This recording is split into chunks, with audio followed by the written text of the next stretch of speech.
మందారం, నువ్వు చెప్పిందే కరెక్ట్. అక్క, మందారం బిడ్డకి తండ్రి దీపకం తేలింది.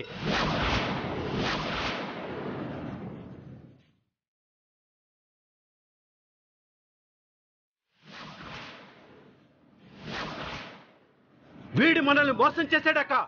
పొట్టకూటి కోసం మన ఇంట్లో పని చేసుకోవడానికి వచ్చిన మందారాన్ని ప్రేమ పేరుతో వాడుకున్నాడనేది నిజం.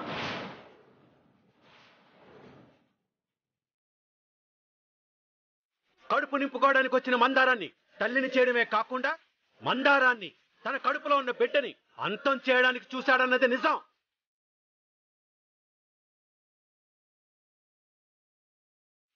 మందారం, రాజు, రూప చాలాసార్లు చెప్పారు ఈ బిడ్డకి తండ్రి వీడేనని.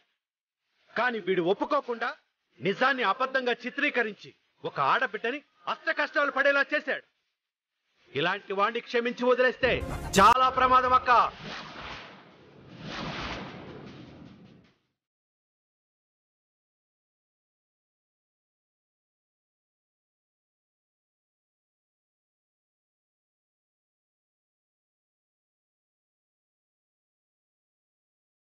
మావయ్య, నన్ను క్షమించు మావయ్య. నోర్బాయ్, ఎంత ధైర్యంరా నీకు? ఒక ఆడపిల్లని ఇంతలా మోసం చేసి మళ్ళీ రూపమెళ్ళలో తాళి కట్టడానికి సిద్ధపడతావా?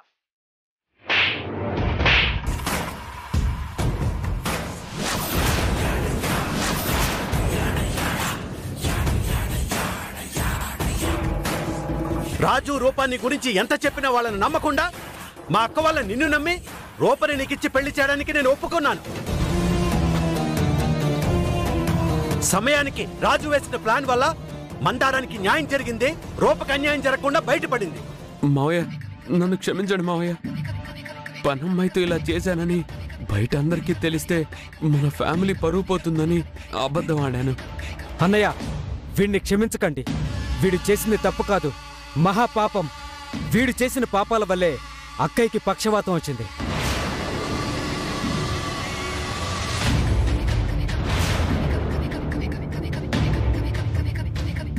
అవును బావగారు, చేసిన పాపాలు ఊరికే పోవంటారు. అదిప్పుడు వదిన గారిని చూస్తుంటే అర్థమవుతోంది. అక్క, నేను దేన్నైనా క్షమిస్తాను గాని నమ్మక ద్రోహాన్ని మాత్రం నేను సహించను, క్షమించను. అయినా వీడేలా క్షమిస్తానక్క? వీడు చేసిన తప్పుకి, మోసానికి ఏ శిక్ష వేయమంటావో నువ్వే చెప్పక్క.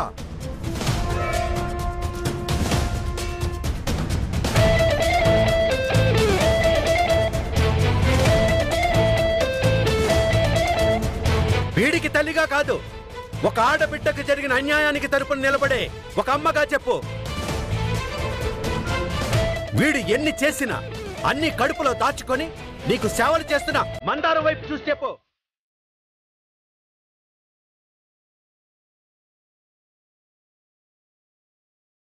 తమ్ముడు, మీరందరూ అనుకుంటున్నట్టు వాడు చేసిన పాపాలకి ఆ దేవుడు ఎప్పుడో శిక్ష వేశాడు.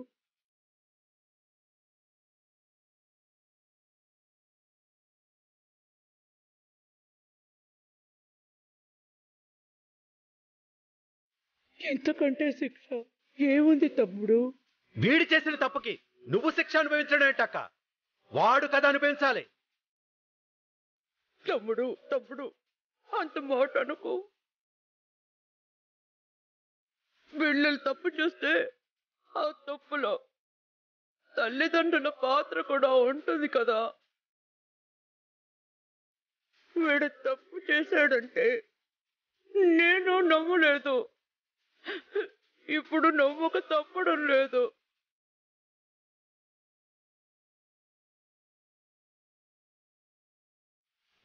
తమ్ముడు, ఇప్పుడు నిజం తెలిసింది కాబట్టి మందారాన్ని కోడల్లో కాదు కూతుర్లా చూసుకుంటాను.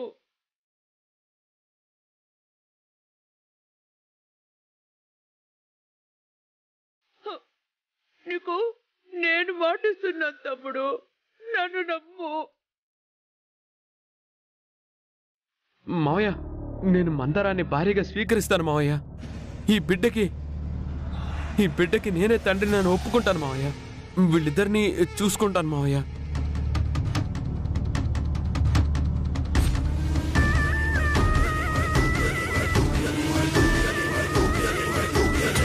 నాకు నిజంగా ఇవన్నీ తెలీదు తమ్ముడు. తెలిస్తే రూప విషయంలో పెళ్లి వరకు తీసుకొచ్చేదాన్నే కాదు. జరిగిందంతా మన మంచికే జరిగిందనుకుందాం. ఈ మొత్తం కథలో తప్పు చేయకుండా మందారం శిక్ష అనుభవించింది, ఎన్నో అవమానాలు ఎదుర్కొంది. అయినా కృంగిపోకుండా బిడ్డ కోసం, బిడ్డ తండ్రి కోసం ఎంతో ఫైట్ చేసింది. హ్యాట్స్ ఆఫ్ మందారం. కార్పొరేటర్గా నిలబెట్టి నేను ఒక మంచి పని చేశాను. ఇంకా మందారాన్ని ఏం కష్టపెట్టకుండా చూసుకుంటాను తమ్ముడు. తమ్ముడు, దీపక్ మందారం విషయం ఇక్కడితో వదిలేయ్. రాజరూప ఈ విషయంలో చాలా కష్టపడ్డారు. తమ్ముడు, మరిప్పుడు రూప మెడలో ఎవరు తాళి కట్టారు అనేది కూడా తెలిస్తే బాగుంటుంది కదా.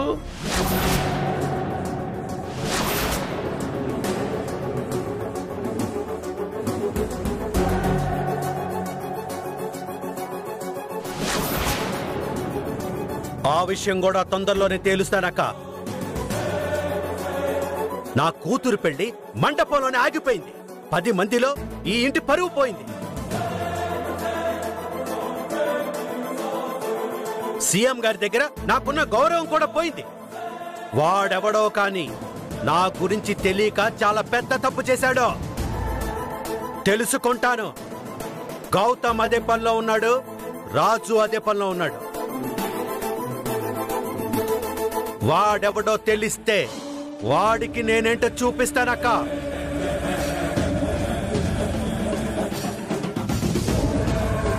వాడు చేసింది తప్పు కాదు, మోసమో కాదు, ద్రోహమో కాదు, అంతకంటే పెద్ద నేరమే చేశాడు. శిక్ష ఏంటనేది వాడి ఊహకు కూడా అంతు చిక్కదు.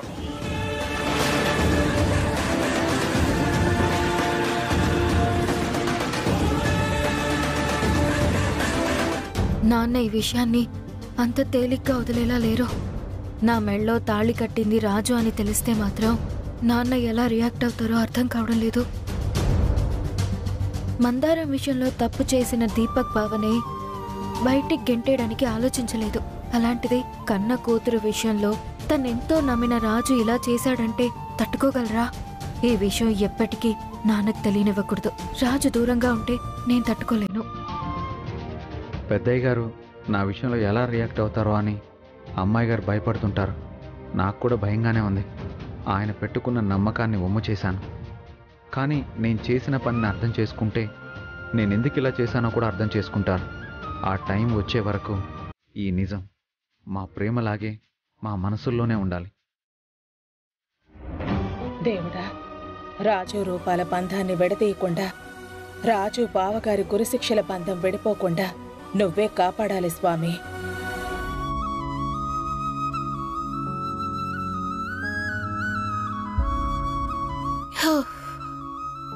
అమ్మయ్యా, ఇప్పుడింక మందారం ప్రాబ్లం క్లియర్ అయ్యింది.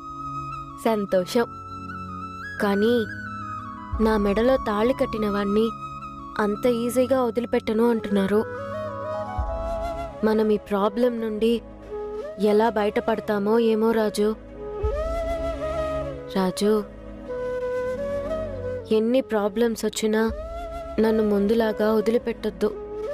అప్పుడున్న పరిస్థితుల్లో నిన్ను వదులుకోగలిగాను, కానీ ఇప్పుడు వదులుకోలేను రాజు.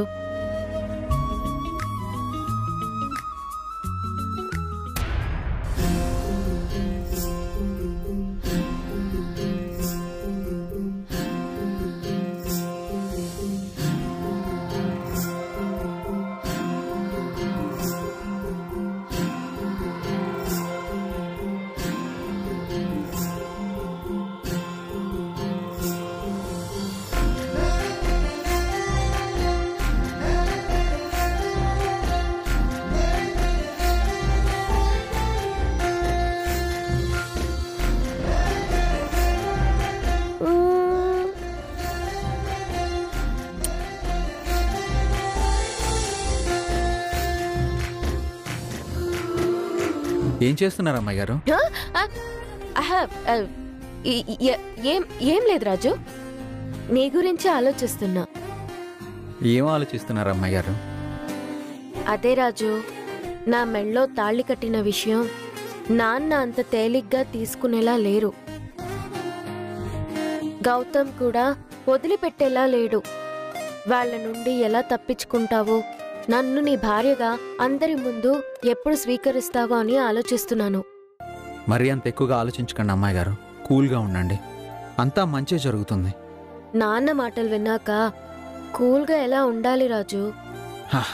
అమ్మాయి గారు, దీపక్ మందారం సమస్య సాల్వ్ అయిపోయింది. మందారం బిడ్డని దీపక్ తన బిడ్డగా అంగీకరించాడు. మందారం హ్యాపీ. ఇక మిగిలింది మన విషయం. అది నేను చూసుకుంటాను. అప్పటి వరకు మీకు ఏమీ తెలియనట్టు ప్రవర్తించండి. అలాగే రాజు, నువ్వెలా చెప్తే అలా. ఎందుకంటే ఇప్పుడు నువ్వు నా మొగుడివి కదా. కాదు, దొంగ మొగుడివి. అమ్మాయి గారు, అబ్బా, ఈ అమ్మాయి గారని పిలవడం ఆపండి అబ్బాయి గారు. ఏం చెక్క, ఏమే రూపా, ఓయ్ రూపా, ఓసే రూపా అని మొరటుగా పిలవచ్చు కదా రాజు. నా మనసుకి కాస్త సంతోషంగా ఉంటుంది. అడగడం మర్చిపోయాను. ఆ పిల్లలో ఏముంది అమ్మాయి గారు? హక్ చేసుకుంటున్నారు, ముద్దు పెట్టుకుంటున్నారు. ఏది ఇటువంటి? అమ్మా, అంత తేలిగ్గా చూపిస్తానా? నేను చూపించను. ఒకసారి ఇవ్వండి అమ్మాయి గారు. వద్దంటున్నాను అబ్బాయి గారు. చూపించండి అమ్మాయి గారు.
సారీ నానా.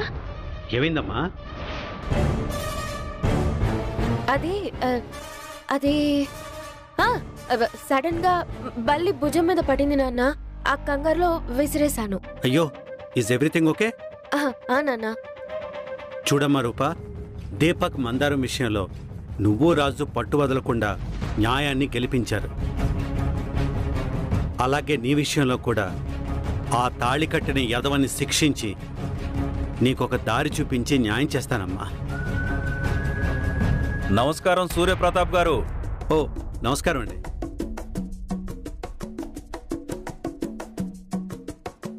నారాయణ గారు, ఏంటి ఇలా వచ్చారు? చాలా కాలమైంది మిమ్మల్ని చూసి. రండి కూర్చోండి. సుమా, కాఫీ తీసిరా. కూర్చోండి. సారీ సూర్యప్రతాప్ గారు, అవుట్ ఆఫ్ స్టేషన్లో ఉండడం వల్ల మీ అమ్మాయి పెళ్లికి రాలేకపోయాను. కూతురు పెళ్ళి అనగానే నోట్లో మాటలు కూడా రావట్లేదు. అవునులేండి, అమ్మా నాన్నలు ఇద్దరు ఉండి పెంచిన మా అమ్మాయికి పెళ్ళవుతుందంటేనే మేం తట్టుకోలేకపోతున్నాం. అలాంటిది తల్లి లేకుండా, తల్లి లేని లోటు తెలియకుండా పెంచారు. మీకెంత బాధ ఉంటుందో అర్థం చేసుకోగలను.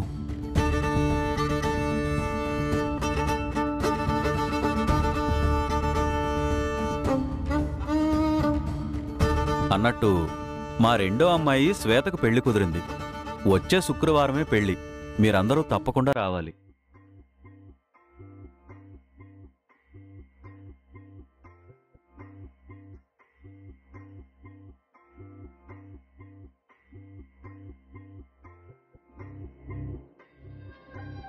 వస్తానండి.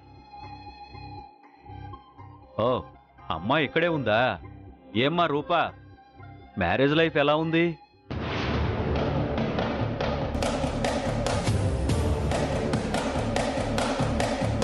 మొగ్గుడెవడో తెలియని లైఫ్ ఎలా ఉందని అడిగితే ఏం చెప్తుంది పాపం? ఇంతకీ అల్లుడు గారు కనపడట్లేదు.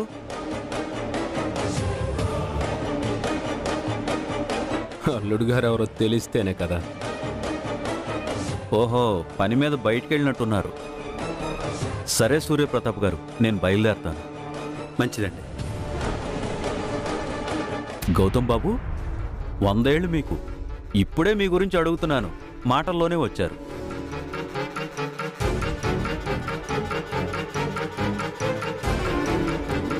మా అమ్మాయి పెళ్లికి కార్డిచ్చి వెళుతున్నాను. మీరు కూడా మీ ఆవిడతో కలిసి తప్పకుండా రావాలి బాబు. వెళ్ళొస్తాను బాబు.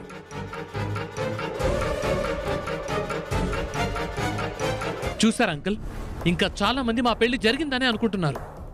నేను బయట మనశ్శాంతిగా తిరగలేకపోతున్నాను. ఫ్రెండ్స్లో వాల్యూ లేదు, రిలేటివ్స్లో వాల్యూ లేదు. ఒకవైపు రూపమెడలో తాళి కట్టిన వాడెవడో తెలియటం లేదు. ఇలా ఎంతకాలం వాడి గురించి ఆలోచిస్తూ కూర్చుంటాం అంకుల్? అందుకే నేను ఫైనల్గా ఒక డెసిషన్కి వచ్చాను.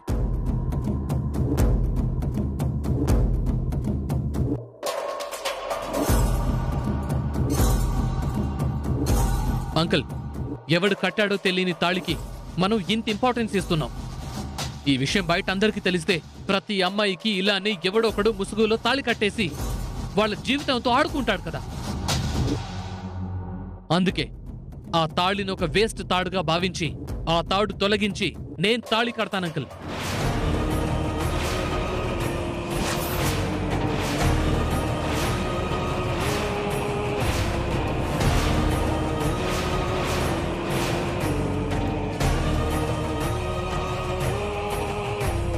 రూపా, నిన్ను చూస్తుంటే నాకు చాలా గర్వంగా ఉంది రూపా.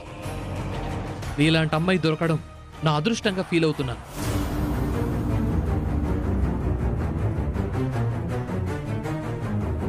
ముక్కు మొహం తెలియనివాడు కట్టిన తాళికే నువ్వింత ఇంపార్టెన్స్ ఇస్తున్నావంటే ప్రాణంగా ప్రేమించిన నేను కట్టే తాళికి ఇంకెంత ఇంపార్టెన్స్ ఇస్తావో తలచుకుంటేనే నాకు చాలా గర్వంగా ఉంది రూపా.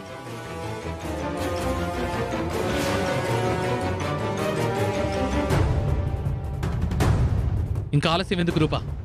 ఆ తాడు తీసేయ్.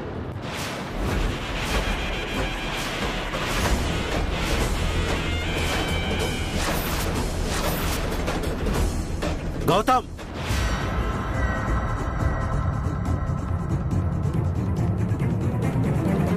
అంకుల్, మన పెరట్లో మంచి నీడనిచ్చే చెట్టును పెంచుదామని అంతా సిద్ధం చేశాం.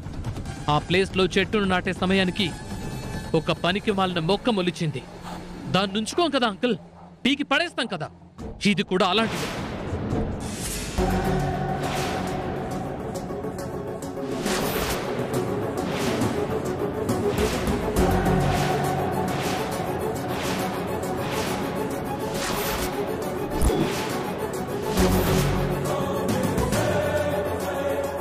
పెరట్లో పిచ్చి మొక్కలు పీకేయాలంటే ఏ సనాతన ధర్మమో అడ్డురాదు. కానీ తాళిని తెంచేయాలంటే 1,00,000 ఉంటాయి. తెలియకపోతే తెలుసుకో. రే, ఇది నీకు సంబంధం లేని మ్యాటర్ రా. నోరు మూసుకోనుండు. చూడు గౌతమ్, ఇది నీకు కేవలం తాడులా కనిపిస్తుందేమో, నాకు అమ్మాయి గారి 5వ తనంలా కనిపిస్తుంది.